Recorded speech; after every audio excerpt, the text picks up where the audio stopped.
तुमने कभी सागर को देखा? सागर में अनेकों लहर उठती हैं, अनेकों लहर उठती हैं। हम बाहरी सतह पर ज़रूर देखते हैं कि हर लहर का अपना अलग व्यक्तित्व है, ऊंचाई है, लंबाई है, चौड़ाई है। निश्चित ही एक लहर दूसरी लहर से बिल्कुल भिन्न है, पर कहीं गहरे में उस लहर का अस्तित्व नहीं है, और है भी, बाहरी रूप से है पर गहरे में नहीं है। गहरे में केवल एकमात्र सागर है। दरअसल लहर जो नाम दिया गया है, जो ये शब्द प्रयोग किया गया है, ये गलत है, क्योंकि लहर कोई वस्तु नहीं है। दरअसल अगर कहा जाए तो कहना चाहिए कि सागर लहरा रहा है। ये एक क्रिया है सागर की, ये सागर की लीला है कि वो लहरा रहा है। सागर की वजह से लहर है, लहर की वजह से सागर नहीं है। तो लहर जब ये समझे कि वो पृथक है तो ये बात गलत है। सागर के बिना लहर का कोई अस्तित्व नहीं है, पर अगर सागर चाहे तो लहरें समाप्त हो जाएं। सागर यदि निष्क्रिय हो जाए, सागर में अगर हलन चलन गति खत्म हो जाए तो लहरें कहां बचेंगी? तो जो सागर है वो सत्य है। अगर इसी एग्जाम्पल से आप जीवन को समझें तो ये जो चेतना है, ये जो परम चैतन्य है, ये वो सत्य है। और हम सबको जो इस जीवन में ये सब कुछ घटित होता नजर आता है, ये सब कुछ ये लहरें हैं। हम उन लहरों का हिस्सा हैं। सागर में जो लहरें बनती उठती बिगड़ती हैं, एक लहर उठती है, दूसरी गिरती है, फिर एक उठती है, फिर एक गिरती है। अगर ध्यान से देखें तो एक की जब मृत्यु होती है तो दूसरे का जीवन होता है। हो सकता है जो मिटने वाली लहर है वो उठने वाली लहर को ऊर्जा दे रही हो, इस वजह से वो उठती हो।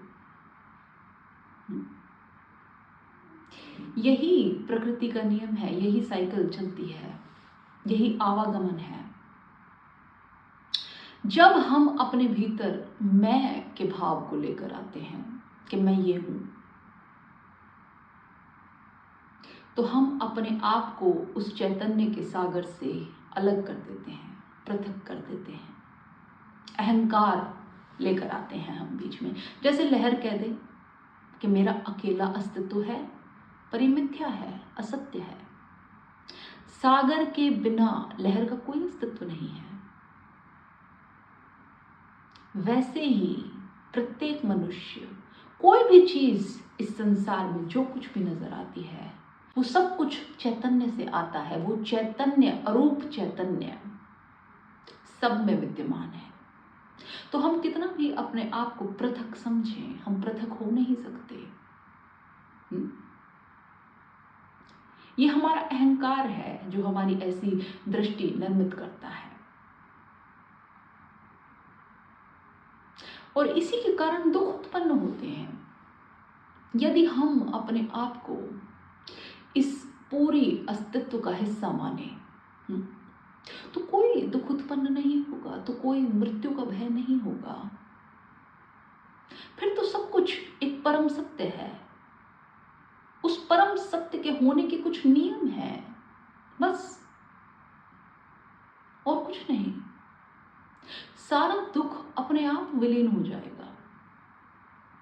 पर हमने जो अपने आप को पृथक कर रखा है, यही कारण है इन सभी दुखों का। हमें चाहिए अपने आप को बिल्कुल मिटा देना। अगर एक बार इस दृष्टि को हम समझेंगे तो फिर जगत में जो कोई मरे उसमें हम स्वयं को मरता पाएंगे। जो कोई जन्म ले उसमें हम स्वयं को जन्मता पाएंगे। फूल की खिलावट में भी हम ही खिल रहे हैं, सूरज उगेगा तो हम खुद ही को उगता पाएंगे, क्योंकि हम सब इस अस्तित्व के हिस्से हैं। हम ये लहरें हैं।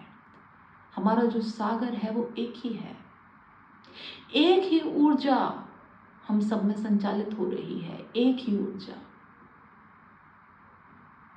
एक ही ऊर्जा सब में प्राणवायु बनकर बह रही है। कोई किसी रूप में, कोई किसी रूप में। पर बात यह है कि हम रूप के पीछे पागल हो गए हैं और अरूप को भूल गए हैं। और ये अरूप और कुछ नहीं, ये चेतना है, ये ऊर्जा है जो सब में विद्यमान है। और इसके बिना कुछ भी संचालित नहीं हो सकता। अगर थोड़ा गहरे में उतरकर इस बात पर विचार किया जाए कि हम सब उस सागर की लहरें हैं जिसका नाम परमात्मा है, तो हमारा दृष्टिकोण बिल्कुल बदल जाएगा। हम समझ पाएंगे बात को, हम एकता के भाव में समझ पाएंगे बात को, निर्द्वंद के भाव में समझ पाएंगे बात को। और इस पूरे संचालन का केवल एक ही नियम है कि रूप कोई भी हो वो मिट जाएगा, समाप्त हो जाएगा, और अरूप, केवल अरूप बचेगा, केवल अस्तित्व बचेगा, केवल चेतना बचेगी। ये जीवन ऊर्जा बनेगी और फिर अलग अलग ढंगों में दोबारा निर्मित होती जाएगी, क्योंकि ऊर्जा है, सृजन करेगी, बार बार करेगी, और वो सृजन बार बार समाप्त होगा। फिर ऊर्जा बहेगी, फिर दोबारा सृजन होगा, फिर दोबारा मृत्यु होगी, फिर दोबारा जन्म होगा। बस ये साइकिल पूरी होती चली जाएंगी। पर तुम ये ऊर्जा हो, ये ऊर्जा सदा रहेगी। इस ऊर्जा से अपने आप को भिन्न मत समझो। ये वही सागर है जो सदा रहेगा। बाकी सब कुछ लहरें हैं जिनका मिटना निश्चित है। आज नहीं कल, कल नहीं परसों, मिटेंगी ही। जो सदा विद्यमान है वो अरूप है, वही अस्तित्व है।